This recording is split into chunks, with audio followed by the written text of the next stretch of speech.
Hi, welcome. Today we'll be reviewing some of my older projects, games that I made some time ago. I'm Villingor, let's start.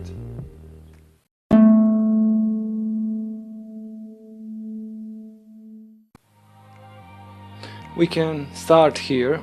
This is kinda maybe one of my oldest projects. I decided to create this video even though in the last personal update I said I would be working on a trailer. To make a trailer it will take quite some time because as I said in the update, I need to improve the game. For that reason it takes longer to create this trailer.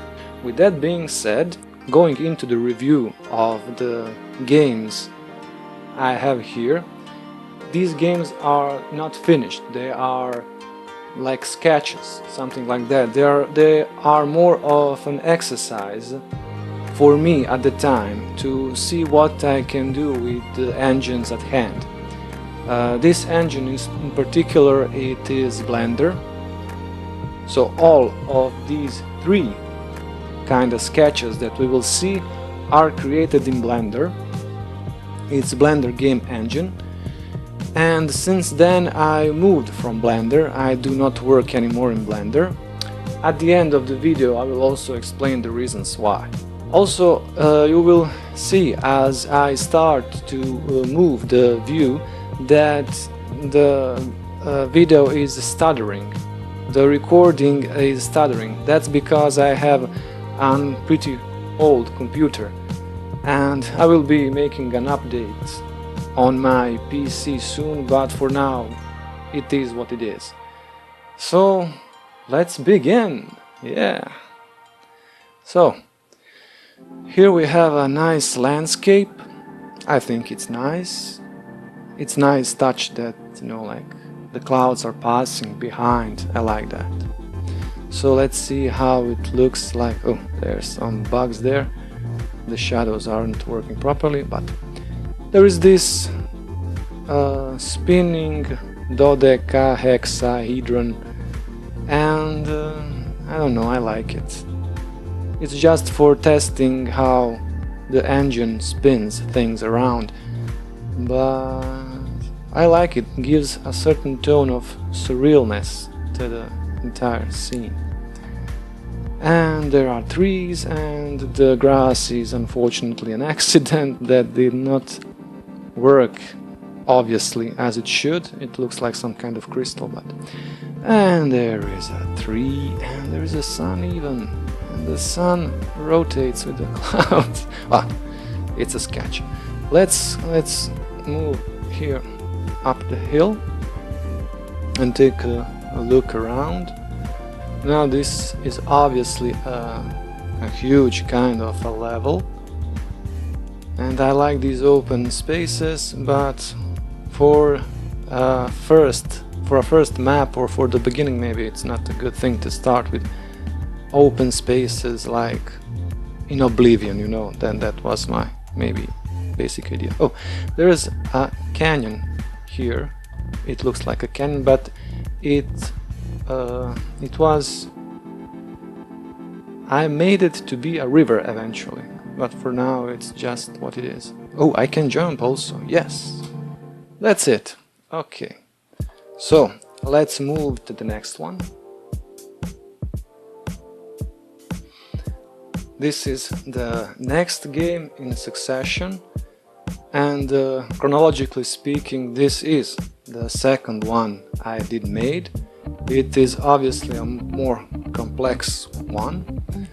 So there are lines on left and right side of the screen, white lines, and it's not maybe a bug, it's something that I did not wanted, but it happened and I did not know a simple way to fix it, so it's there.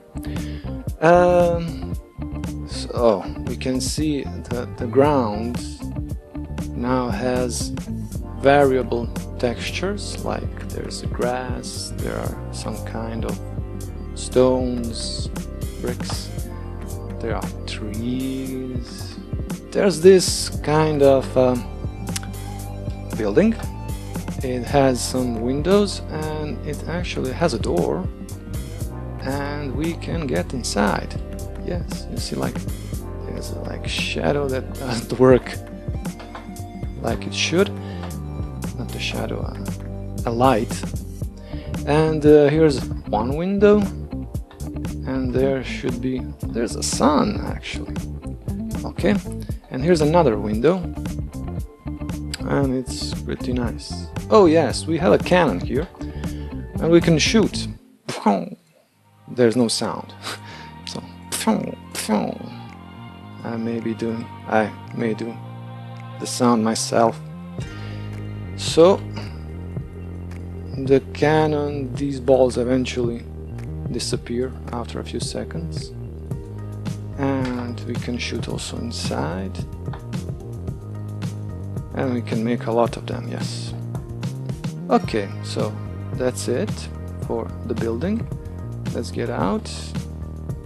Here I was testing some shapes like stones, just to see how to create a general shape of a stone and how it looks like with textures on.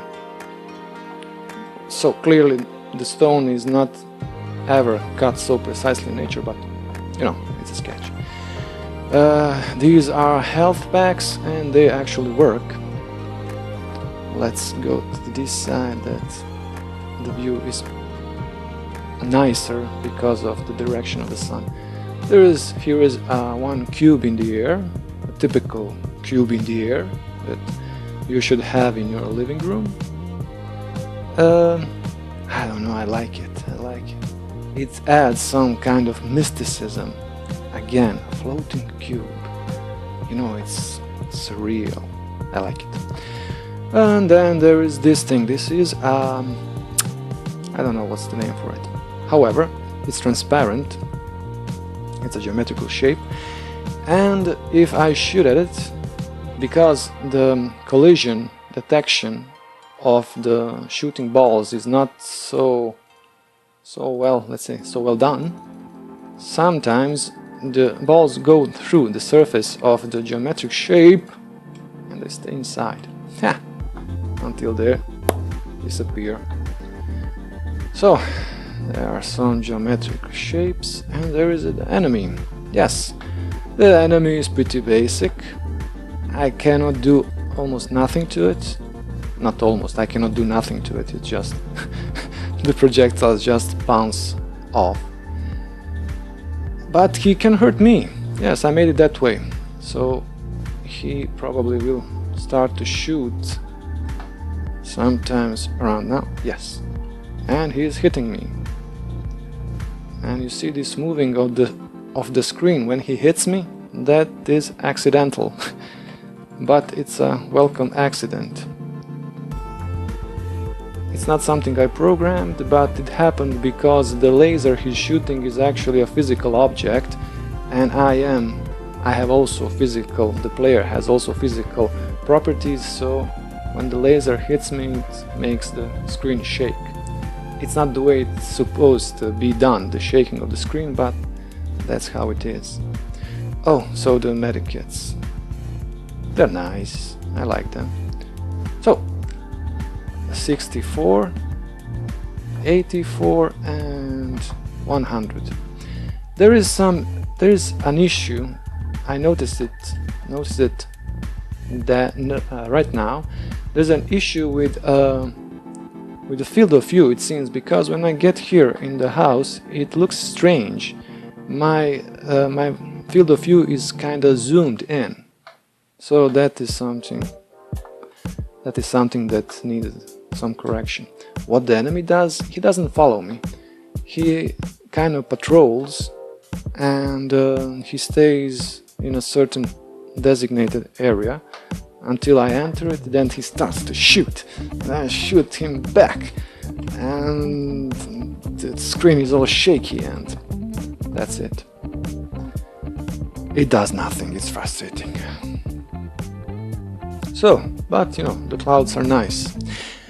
That's it. And now we are going indoors. And ta-da!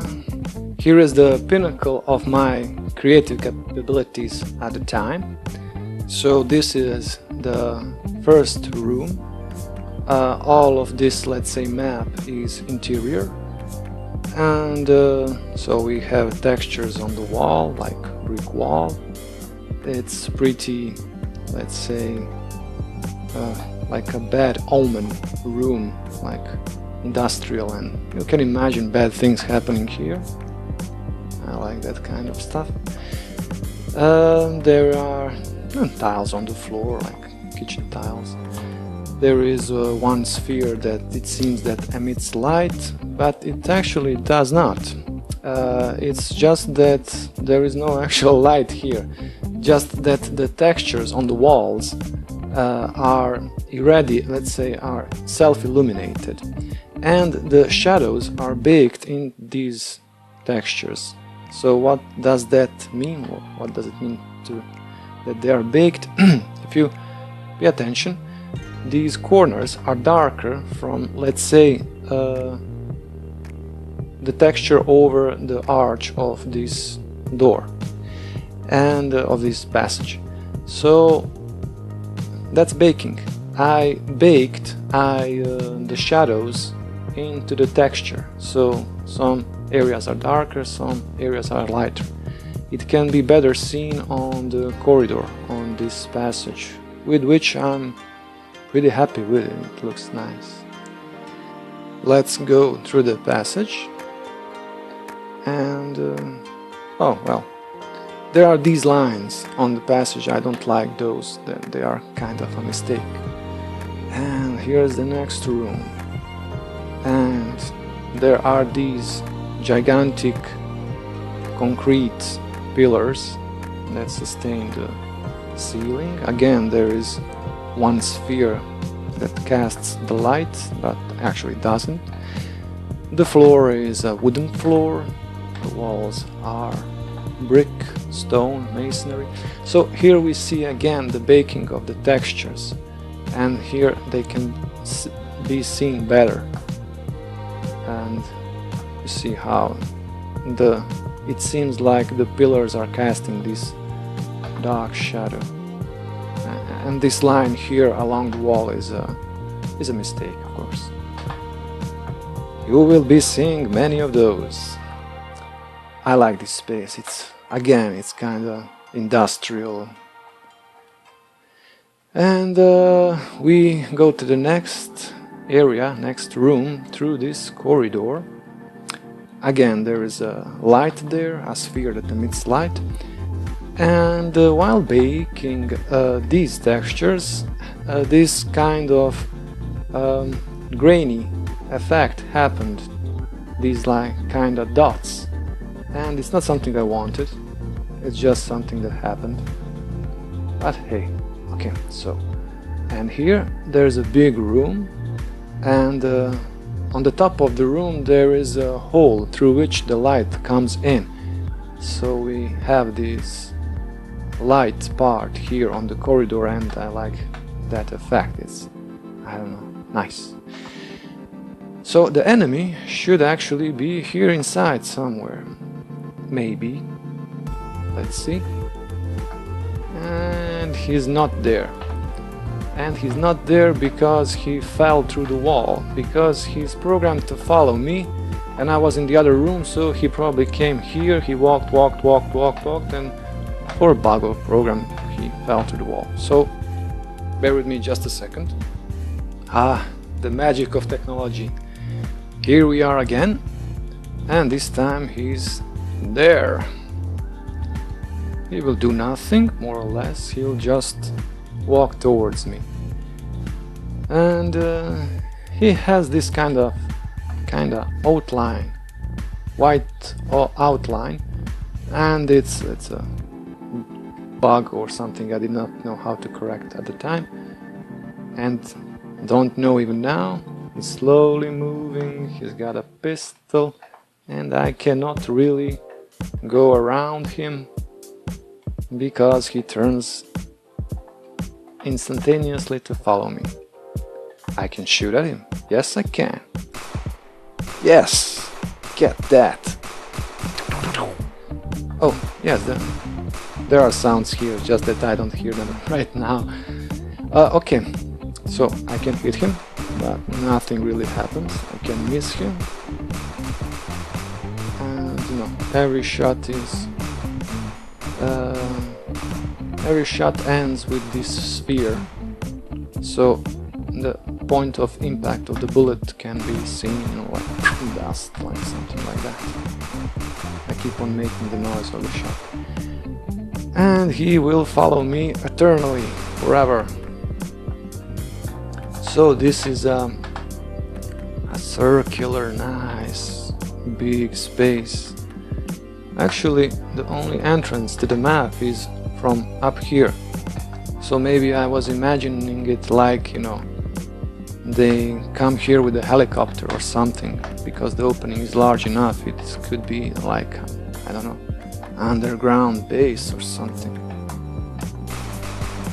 I like this enormous space, and then the corridor there, and the enemy zombie coming in. Oh, by the way, this is my first model.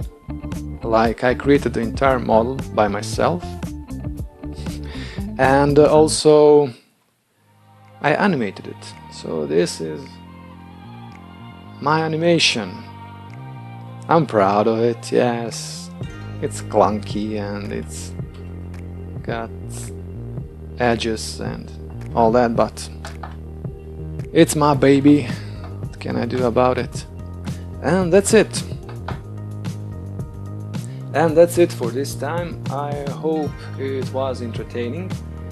Thank you for all your likes. Subscribe to see more content, and see you next time.